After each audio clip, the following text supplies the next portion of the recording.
बृहस्पतिवार है, श्री विष्णु जी का वार है। दोस्तों, आज मैं आपको गुरुवार व्रत की कथा और पूजा विधि बताती हूँ।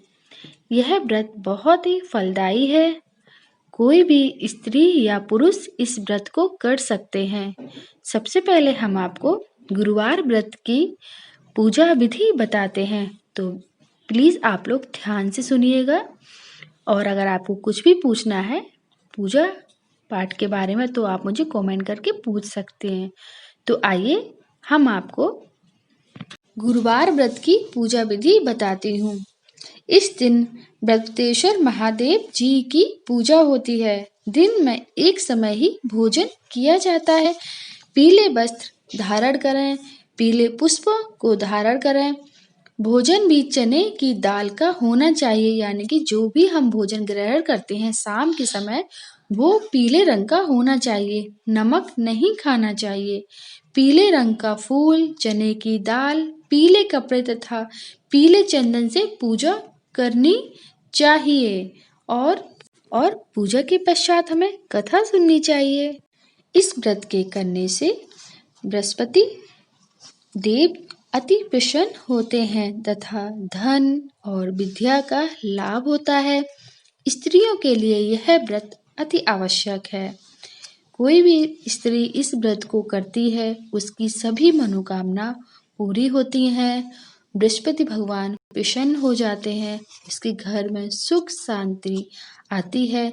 इस व्रत में केले का पूजन होता है। जी हाँ, इस व्रत में केले का पूजन करना बहुत ही शुभ माना गया है। तो आइए अब हम आपको बृहस्पति भगवान की कथा सुनाते हैं। कथा सुनने से पहले जो भी लोग कथा सुनते हैं वह अपने हाथों में पुष्प या फिर चावल ले लीजिए, फिर कथा सुनिए। किसी गांव में एक साहूकार रहता था जिसके घर में अन्न, वस्त्र और धन किसी की भी कोई कमी नहीं थी, परंतु उसकी स्त्री बहुत ही कृपण थी।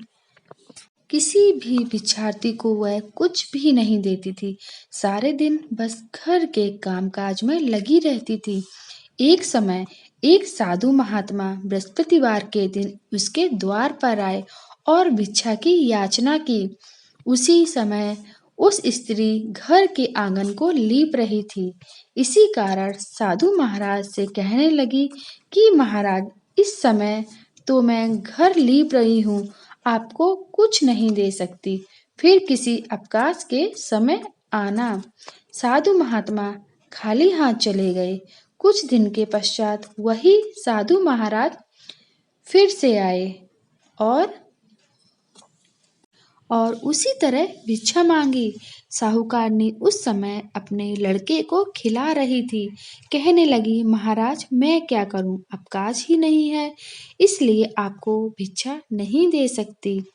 तीसरी बार महात्मा आए तो उसने उन्हें उसी तरह से टालना चाहा, परंतु महात्मा जी कहने लगे, यदि तुमको बिल्कुल ही अवकाश हो जाए तो मुझको भिक्षा दोगी। साहूकार ने कहने लगी कि हाँ महाराज, यदि ऐसा हो जाए तो आपकी बड़ी ही कृपा होगी।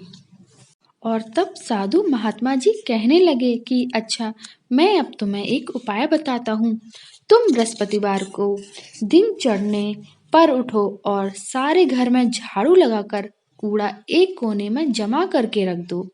घर में चौका इत्यादि मत लगाओ। फिर स्नान आदि करके घर वालों को कह दो उस दिन सब हजामत अवश्य बनवावे। रसोई बनाकर चूल्हे के पीछे रखा करो, सामने कभी न रखो।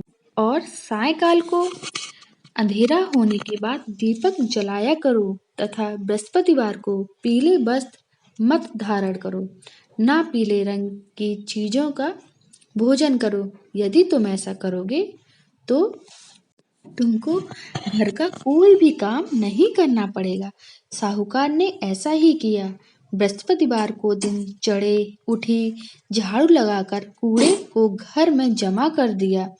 पुरुषों से हजामत भी बनवाई, भोजन बनवाकर चूल्हे के पीछे रख दिया। वह सब बृहस्पतिवार को ऐसा ही करती रही और अब कुछ समय बाद उसके घर में खाने को दाना भी न रहा। थोड़े दिनों में महात्मा फिर आए और भिक्षा मांगी, परंतु सेठानी ने कहा, महाराज, मेरे घर में तो खाने को अन्न भी नहीं है, आपको क्या दे सकती हूँ मैं।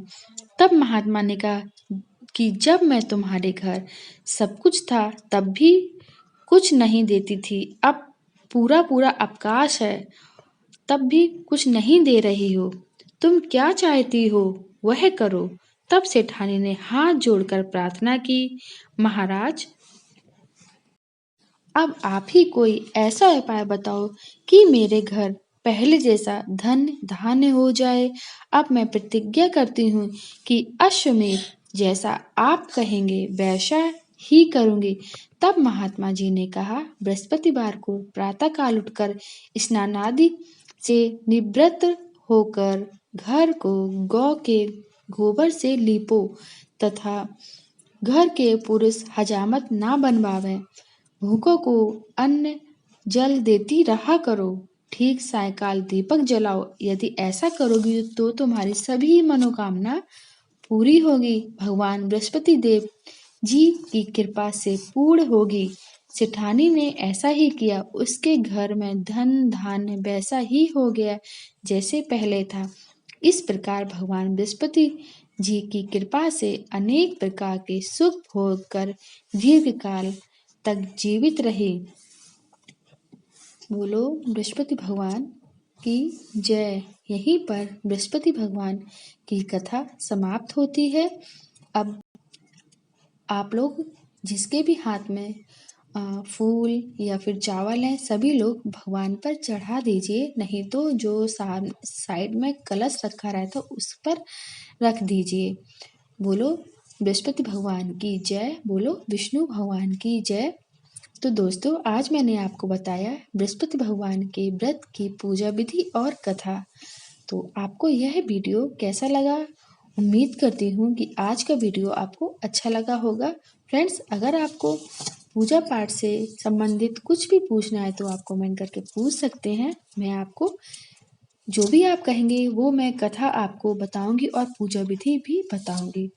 तो बने रहिए मेरे चैनल पर और मिलते हैं आपसे नेक्स्ट वीडियो में। जय श्री राधे, जय विष्णु भगवान की जय।